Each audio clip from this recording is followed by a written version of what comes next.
우리 재건 남서울교회에서 이제 목사 위임식과 또 5분의 세 분의 권사님과 2분의 집사님 세우는 임직식이 있었습니다. 그때 나눈 말씀을 가지고 함께 또 우리 성도교회 모든 구원받은 성도들에게 또 직분을 받은 모든 직분자들에게 이 말씀을 함께 나누고자 합니다. 여러분들 이제 한번 생각을 해보십시오. 과거로 돌아가서 내가 예수 믿고 구원받았던 그때 구원의 감격을 얻었던, 누렸던 그날 그 아침, 그 새벽 공기, 또 하나님께서 내게 직분을 주셨을 때에 그 직분을 받던 그날 그 아침, 그 아침의 그 공기, 그리고 그때 가졌던 그 마음, 어떤 마음이었습니까? 어떤 기분이었습니까? 굉장히 오래된 기억일 수도 있고 또 최근에 그러한 기억일 수도 있을 겁니다. 그때 우리는 모두가 초심이 있었지 않습니까? 초심. 구원받은 하나님의 백성으로서 내가 이렇게 살아가야 되겠다, 이것을 위해 살아야 되겠다 하는 그 어떤 마음과 또 목표가 있었을 겁니다. 직분을 받았을 때에도 하나님께서 나 같은 이 죄인에게 이 직분 주셨으니 내가 이 직분을 어떻게 감당해야 되겠다, 어떻게 이 직분을 가지고 하나님을 섬기고 교회를 섬겨야 하겠다 하는 그런 초심이 있었을 겁니다. 그러면서 우리는 이제 이렇게 스스로에게 질문하고 자문해 보았을 겁니다. 나는 과연 내가 구원받은 자로서, 내가 직분을 받은 자로서 하나님의 나라와 교회의 거침돌이 아니라 디딤돌의 역할을 할 수 있을 것인가? 내가 함께 믿음의 생활을 감당하는 교회와 지체들에게 독이 되는 존재가 아니라 복이 되는 존재로 내가 그 역할을 할 수 있을 것인가? 어떻게 하면 디딤돌로서 복이 되는 존재로 사역하고 살 수 있을 것인가? 아마 여러분들이 많은 기도와 또 고민을 했을 겁니다. 교회도 마찬가지입니다. 한 사람이 영원히 구원받은 그 사건, 그리고 또 직분을 받은 그 사람들이 교회에 세워질 때에 이제 우리 교회가 이분들로 인하여서 더 큰 활력을 얻고 생명력 있는 그러한 교회의 모습으로 바뀌어져 나가겠구나, 그런 기대를 하게 되어집니다.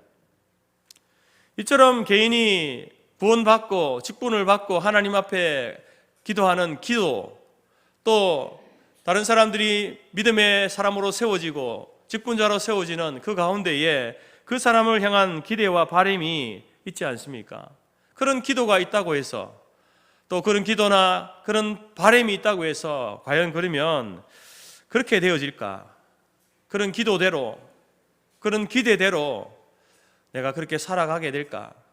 그런 모습으로 우리 교회가 변화되어질까라고 질문했을 때에 예라고 답할 수 있지만 또 아니요라고도 답할 수 있지 않겠습니까? 여러분, 우리가 이 오늘 본문 말씀 가운데 사도 바울이 우리에게 들려주는 이 3가지 비밀을 제대로 인식하지 못하면 우리의 기도와 우리의 기대가 헛된 바람으로 끝날 수 있습니다. 여러분, 모든 일에는 ABC가 있지 않습니까? 일의 순서가 있습니다. 신앙생활에도 ABC가 있고 구원에도, 여러분, 구원을 받음에도 이 ABC가 있습니다. 마찬가지로 하나님께서 우리에게 직분을 주셨을 때에 그 직분을 감당하는 일에 있어서도 ABC가 있습니다.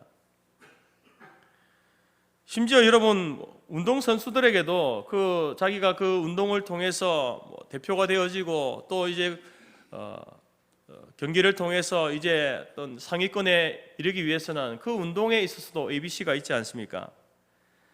특히 여러분, 이제 운동하는 선수들, 국가대표들이 하루도 빠짐없이 하는 훈련이 있습니다. 또는 슬럼프에 빠졌을 때에 그들이 그 슬럼프를 극복하기 위해서 하는 훈련이 있는데, 그것은 화려한 기술이나 어려운 그런 동작을 연습하지 않습니다.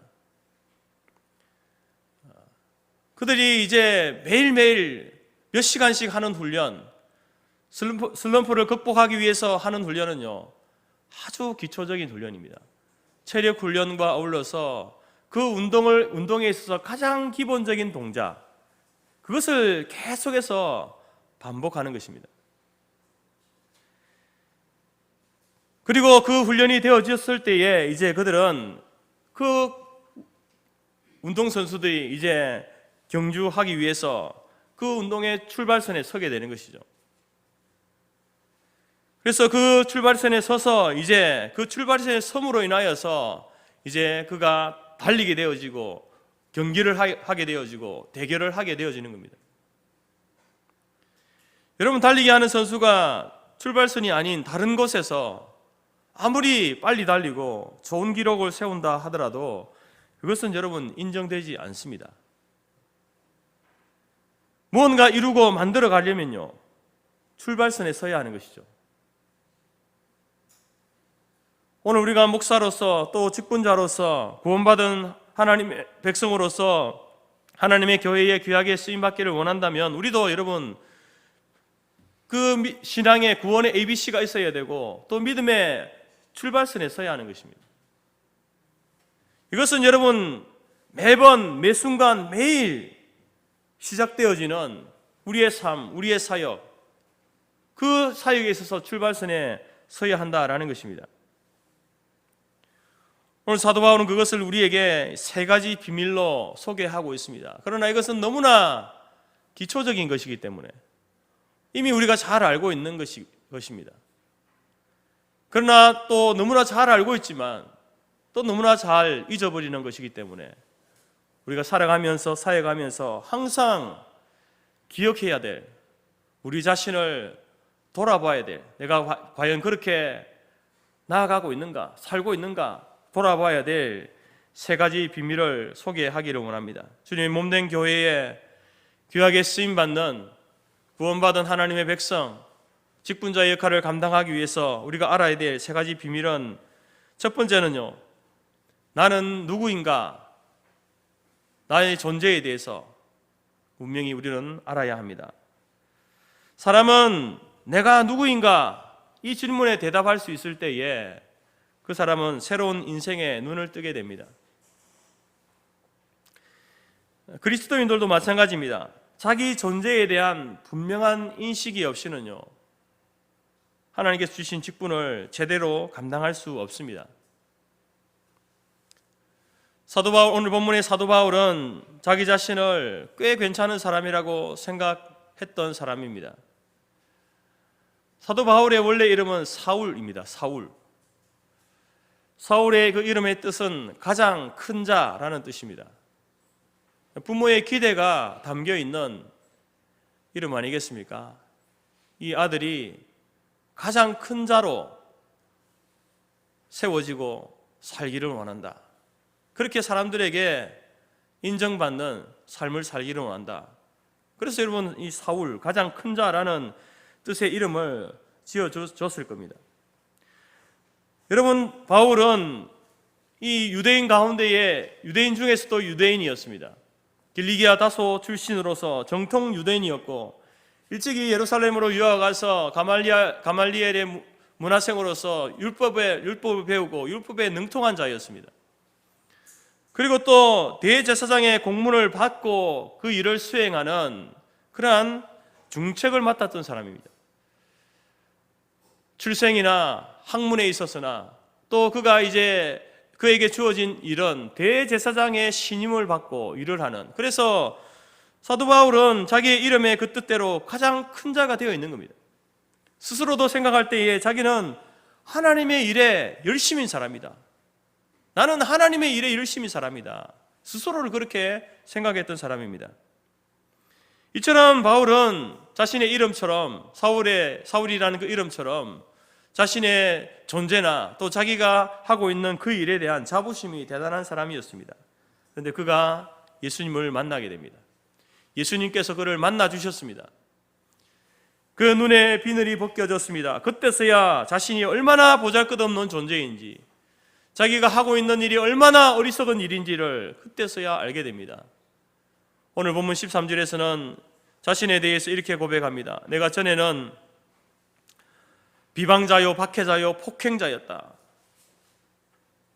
15절에서는 나는 죄인 중에 괴수다, 이렇게 고백합니다. 자기가 비방자요, 박해자요, 폭행자였다. 그리고 죄인 중에 괴수였는데 예수 그리스도의 그 십자가의 대속의 사건으로 이제 하나님의 긍휼하심을 받았고 하나님의 은혜와 사랑과 믿음을 풍성하게 받은 존재로 변화되었다. 이것이 바로 사도 바울이 자기의 존재에 대해서 바르게 인식하게 된 것입니다. 이처럼 자기가 하나님 앞에 죄인 중에 괴수라고 하는, 그래서 하나님의 긍휼이 아니면 살 수 없다라고 하는 그 존재에 대한 인식과 어울러서 그 하나님의 긍휼하심으로 말미암아 자기가 하나님의 구원받은 백성으로, 더 나아가서 하나님께서 이 복음을 맡기신 그러한 사명자로 살게 된 그것에 대한, 그 변화되어진 자기 존재에 대한 인식, 그것이 바로 사도 바울에게 있었던 바로 존재에 대한 인식이었습니다. 하나님의 긍휼과 그리고 그 긍휼을 베푸신 그 은혜에 대한 감격과 긍휼, 긍휼과 감격, 이것이 바로 사도 바울이 가지고 있었던 자기 존재에 대한 바른 인식이었다라는 겁니다. 여러분, 우리가 예수를 믿고 구원받은 백성으로서 이 땅을 살아갈 때에, 또한 하나님께서 우리에게 직분을 맡기셔서 그 직분을 가지고 살아갈 때에, 여러분, 이 비밀을, 이 존재에 대한, 우리의 이 존재에 대한 이 비밀을 한순간도 잊으면 안 되는 겁니다. 어느 하나만 아니라 이 두 가지다. 하나님의 긍휼과 감격과 긍휼. 죄인 중에 괴수였지만 하나님의 은혜로 구원받은 백성으로, 직분자로 우리를 세워주신 이 비밀을 결코 우리가 잊어서는 안 된다는 겁니다. 이것을 잊어버리면 우리는 주님의 교회에 그 침돌이 될 수밖에 없습니다. 우리 지체들에게 독이 되는 존재로 살 수밖에 없다라는 것입니다. 우리는 그래서 나는 누구인가? 스스로가 스스로에게 질문하면서 나는 누구인가? 라는 이 질문에 대해서 나는 구원받은 하나님의 백성이다. 나는 연약하고 허물 많은 죄인이다.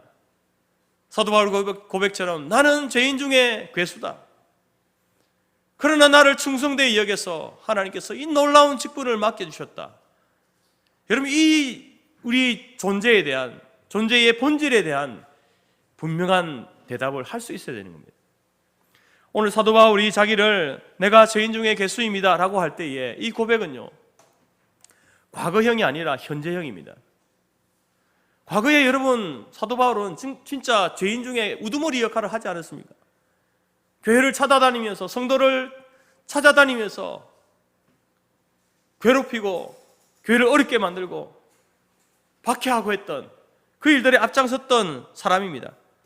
그래서 사도 바울은 지금 자기가 내가 죄인 중에 괴수입니다 라고 할 때에 과거에 내가 그렇게 했으니까, 교회를 어렵게 하고 성도를 핍박하고 심지어 스데반을 죽이는 일에 자기가 앞장서서 그 일을 했기 때문에, 과거에 내가 그랬던 자였기 때문에 나는 죄인 중에 괴수다. 물론 그런 의미도 담겨 있지만 오늘 지금도, 과거가 아니라 지금 사도로서의 이 사역을 하고 있는 지금 이 순간에도 자기는 내가 죄인 중에 괴수입니다, 이런 고백을 하고 있는 겁니다.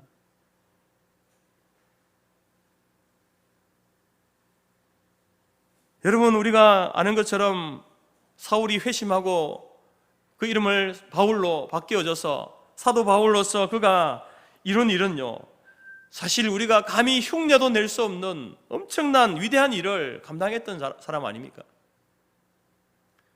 극심한 위험과 환난과 핍박 속에서 자신의 생명을 바쳐서 복음을 선포한 사도 바울입니다. 그 일을 하고 있고, 이제 노 사도로서 그 일에 이제 마무리를 앞두고 있는 그 사도로서 그가 하나님 앞에서, 교회 앞에서 고백하고 있는 것이 자기 자신은 가장 부족하고 미련한 죄인입니다.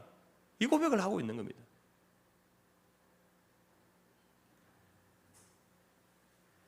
여러분, 우리가 하나님 앞에서 내가 얼마나 큰 죄인인지 그것을 깨달으면 깨달을수록, 인식하면 인식할수록 우리는 주님의 그 깊은 사랑과 은혜를 경험하게 되는 것입니다.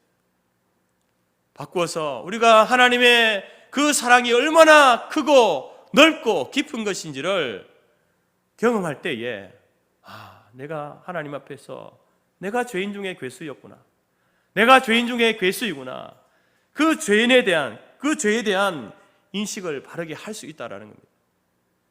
그래서 이 두 가지, 하나님의 긍휼하심과 그리고 구원받은 자로서의 그 감격, 이 두 가지 자기 존재에 대한 분명한 인식을 가지고 있을 때에 여러분, 우리는 구원받은 자로서, 직분을 받은 자로서 디딤돌이 되고 복이 되는 존재로 우리가 살게 된다라는 것입니다. 재금교회 우리 선진들 가운데에 여러분, 이 박의흠 전도사님이라는 분이 계십니다. 그분이 이제 중국 봉천, 지금의 심양입니다. 형무소에 이제 갇혀서 박해를 받고 마지막 이제 순교하기 직전에 그가 받은 박해가 뭐냐면은, 고문이 대나무를 뾰족하게 다듬어서 손톱 사이에 박아 넣는 그 고문을 당했습니다. 여러분, 손톱 사이에 뭐 조그만 눈에 보이지도 않는 가시만 찔려도 얼마나 아픕니까? 근데 대나무를 박아 넣었다니까 얼마나 이런 고통스럽습니까? 그래서 이 전도사님이 그 고문을 당한 후에 기절하여 쓰러지고 다시 정신을 차리면서 그분이 한 기도가 있습니다. 오 주님, 감사합니다. 나 같은 죄인에게 그리스도의 십자가 고통에 동참하게 하시니 이 은혜 어찌 말로 다 표현할 수 있겠습니까? 이런 기도를 했답니다. 여러분, 그 당시에 이 신사참배로 인하여서 많은 사람들이 예수를 배반하고 교회 안에서 신사참배하고 그렇게 타협하고 해나갈 때에 결코 신사참배할 수 없다. 그래서 잡혀가고 고문을 당하고 또 추록이 되어지고 또 성도들이 그렇게 가르치고 그렇게 살다가 또 잡혀가고 고문을 당하고 수없이 그렇게 하면서 많은 성도들에게, 그래 박의흠 전도사님, 저분의 그 믿음과 신앙을 우리가 따라가야 돼. 저분이 선포하는 그 말씀대로, 하나님의 그 진리의 말씀대로 살아가야 돼. 모든 사람들의 존경을 받던, 우러름을 받던 그러한 분이었습니다. 그런데 그분이 그 믿음을 지키면서 고난을 당하고 고문을 당하고 정신을 잃었다가 다시 정신을 차렸을 때 한 기도가, 오 주님 감사합니다. 나 같은 죄인에게 예수님의 그 고난에 동참할 수 있는 이 은혜를 주시다니요. 여러분, 우리는 거룩하신 하나님 앞에 설 만한 아무런 자격이나 조건이나 공로가 없는 사람들입니다. 그럼에도 불구하고 긍휼의 풍성하신 하나님이 은혜로 구원을 베풀어 주셨고 죄 용서를 받아서 하나님의 거룩한 자녀가 되었습니다. 이 깊은 사실을 깨달으면 깨달을수록 우리는 하나님 앞에, 여러분, 감사함으로 설 수밖에 없는 것이죠.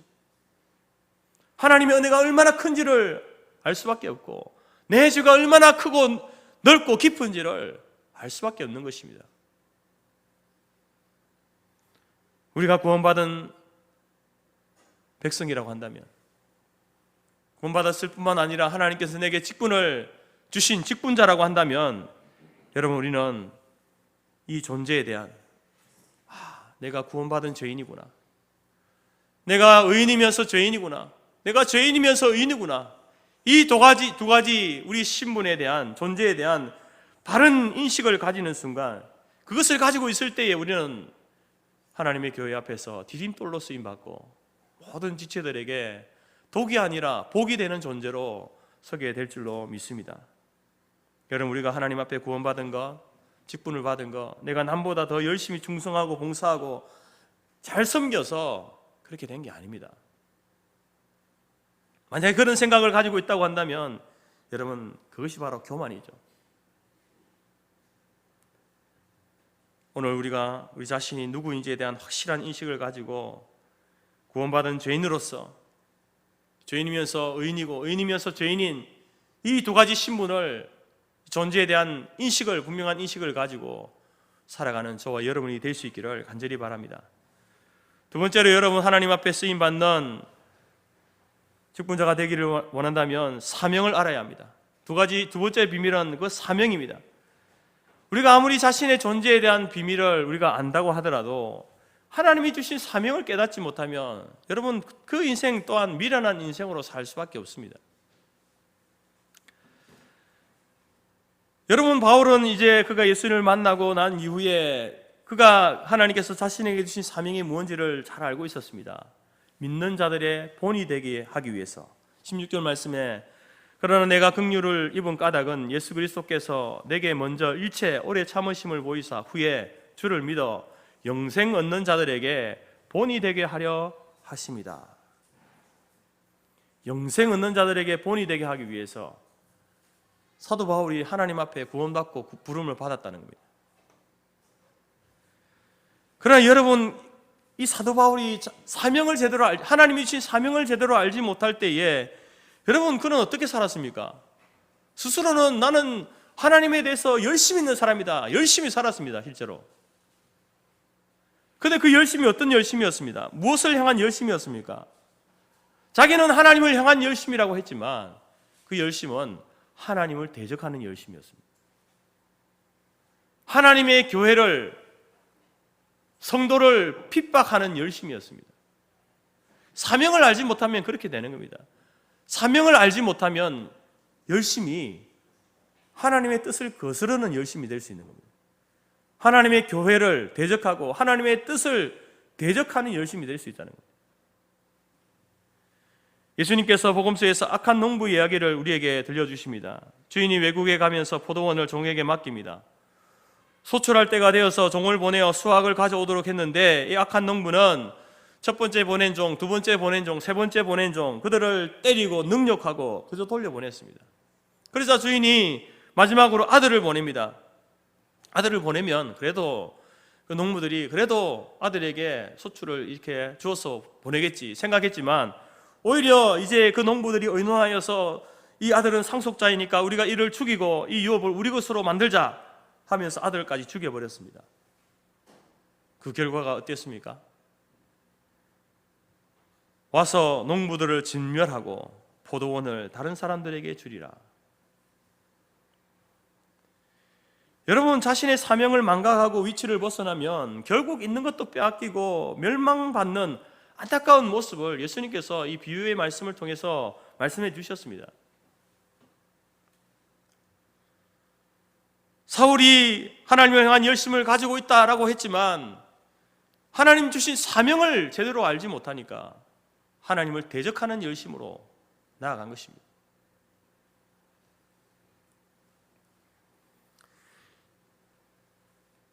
여러분 서울과 부산을 달리는 KTX 기차에게 있어서 가장 중요한 게 무엇일까요?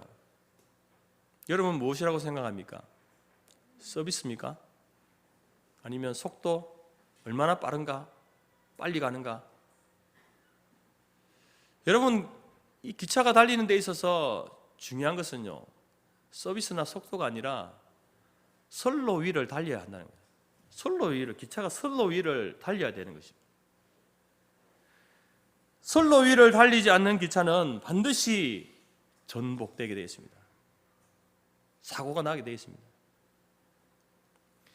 이처럼 하나님의 구원을 받고 직분을 받은 자들은요 자신의 위치를 망각하고 사명을 깨닫지 못하면 아무리 능력 있고 뛰어난 실력을 갖춘 사람이라 하더라도 그 사람 때문에 교회가 전복되는 겁니다.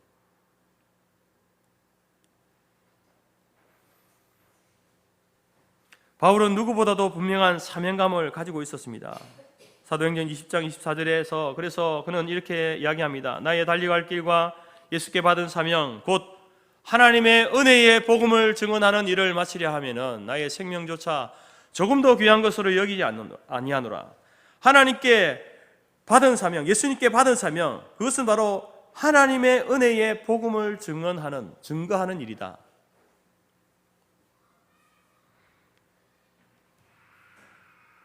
여러분 사도 바울은 자신의 생명보다 하나님께서 주신 사명이 먼저였던 사람입니다. 사명을 따라서 사는 사람이었습니다. 오늘 하나님께서 우리에게 주신 사명은 무엇이겠습니까? 사도 바울에게 주신 것과 다르지 않습니다. 우리에게도 은혜의 복음을 증거하는 이 사명을 우리에게 주신 것이죠. 영혼 구원의 사명을 우리에게 주셨다는 겁니다. 하나님께서 목사를 세우시고 직분자를 세우시는 궁극적인 목적은 바로 생명의 열매를 맺기 위해서 그렇습니다. 우리 교회가 새생명 축제를 하는 이유도 여기에 있는 겁니다. 어떻게 하면 우리가 이 사명에 충실한 삶을 살까? 여러분, 이 전도한다는 것이 사실 쉬운 문제가 아닙니다. 어렵습니다. 특히 이런 목회자에게는요, 더 어렵습니다. 왜냐하면 목회자들은 만나는 사람이요, 다 믿는 사람들입니다. 목사고 장로님이고 다 성도들을 만나죠. 왜냐하면 오랫동안, 여러분도 그렇겠지만 오랫동안 신앙생활을 하다 보면 주위에 누가 남습니까? 믿는 사람들이 있죠. 그래도 그나마 성도들은 직장생활, 사회생활을 하다 보니까 그래도 여러분 이렇게 믿지 않는 사람들을 만날 수 있는 그러한 환경이 되지만 사실 목사들은 그렇지 못하거든요. 그런 환경에서 전도한다는 것은요, 쉽지 않습니다. 그럼에도 불구하고 여러분, 이 새생명 축제를 하는 이유는 바로 우리가 이 사명을 따르려는, 하나님께서 우리에게 주신 것이 바로 이 생명구원, 영혼구원이다. 목사든지 장로든지 집사든지 권사든지 영혼구원을 위해서 우리가 살아가야 되는데, 그래서 우리가 이 일을 위해서 새생명 축제를 통해서 작은 몸부림이라도 쳐보자, 그것을 위해서 하는 겁니다. 사실 여러분, 제가 전도하기 위해서 하는 겁니다. 이런 일 아니면 목사가 전도하기 쉽지 않거든요. 물론 전도라는 그 어떤 영역이 굉장히 스펙트럼이 넓습니다. 믿지 않는 사람들에게 복음을 전하는 것도 전도지만 믿는 여러분들에게 말씀을 가르치는 것도 전도거든요. 그래서 제가 이제 이 설교하는 것을 이런 것들은 하기 때문에 그것 말고 믿지 않는 사람들을 전도해서 교회로 초청하는 이 일을 하고 싶은 겁니다. 그런데 목사지만 이런 계기들이 주어지지 않으면 잘 안 되거든요. 여러분도 그렇지 않습니까? 우리가 믿음의 사람들을 만나서 함께 말씀을 나누고 은혜를 나누고 삶을 나누고 이런 것들은 사실 쉽지 않습니까? 그렇지만 믿지 않는 자들에게 복음을 전하는 거 쉽지 않거든요. 그래서 교회는 이러한 일들을 통해서 정말 우리가 이 하나님께 주신 사명에 그래 한번 우리가 몸부림 쳐보자. 잘 안 되지만 어렵지만 힘들지만 몸부림이라도 쳐보자. 그것을 위해서 여러분 이 일을 하는 겁니다. 이 사역을 하는 겁니다. 또한 사도 베드로는 이렇게 우리의 사명에 대해서 이렇게 권면합니다. 각각 은사를 받은 대로 하나님의 각약 은혜를 맡은 선한 청지기 같이 서로 봉사하라. 생명구원의 이 사역과 어울러서 이제 교회를 향한 섬김의 사역, 봉사의 사역, 그 일이 바로 우리의 사명이다. 이렇게 사도 바울은 우리에게 이야기하고 베드로가 우리에게 가르쳐주고 있는 겁니다. 150년 전통을 가진 웰치라고 하는 포도주스 전문 브랜드가 있습니다. 원래 이 토마스 웰치라는 분은요, 아프리카 선교사로 나가기로 소원을 했던 분인데 떠나기 전에 이제 신체를 검사를 합니다. 그런데 이제 그 아내 되시는 분이 아프리카의 기후에 살 수 없는 그런 체질이다, 이렇게 알게 되어져서 불합격 판정을 받았습니다. 선교하고 싶다고 해서 여러분, 물론 개인이 나가는 건 나가지만 선교 단체를 이렇게 해서 나갈 때는요, 교단을 끼고 나갈 때는요, 그런 조건들을 다 이렇게 염두에 두거든요. 근데 이제 그 건강이 그렇게 허락되지 못하니까, 그것도 자기가 아닌 아내가 그렇다니까 불합격 판정을 받은 거예요. 그래서 실망해서 고향으로 돌아오면서 생각합니다. 하나님께서 내게 주신 사명이 선교인데 이제 이렇게 선교지로 나가지 못하게 되었으니까 어떻게 하지? 어떻게 선교사로 가지 않고도 어떻게 선교할까? 어떤 방법이 없을까? 그렇게 고민하다가 내린 결론이, 내가 직접 선교사로 선교지로 나가지는 못하지만 돈을 벌어서 선교사의 일을 도와야 되겠다, 이런 결심을 하게 됩니다. 그래서 어떤 일을 할까 고민하다가 이제 당시 치과 의사였던 자신의 부친이 부업으로 하던 일이 있었는데, 그것은 바로 알코올 없는 교회 성찬용 포도주스를 만드는 일, 그 일을 물려받았습니다. 그래서 이 일을 통해서 이 사업을 하면서 내가 버는 돈을 오직 주의 영광을 위해서, 이 선교를 위해서 쓰겠다, 이 한 가지 목적을 가지고 열심히 일하게 되었습니다. 그런데 그 당시 이 미국에서 이제 이 금주령이 내렸습니다.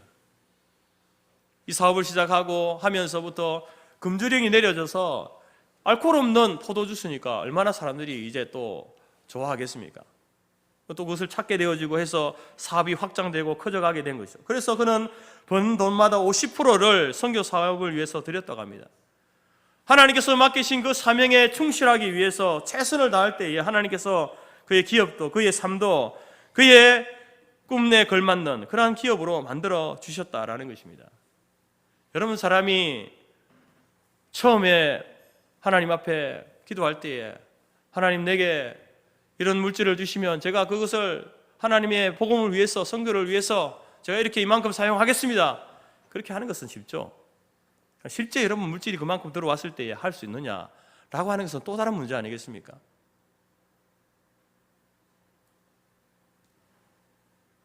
그러나 이분은 처음에 가졌던 그 마음 변치 않고 하나님 앞에 내게 주신 이 물질을 정말 이 선교를 위해서, 하나님의 영광을 위해서, 그래서 여러분 버는 돈 50%를 그렇게 사용했다는 건,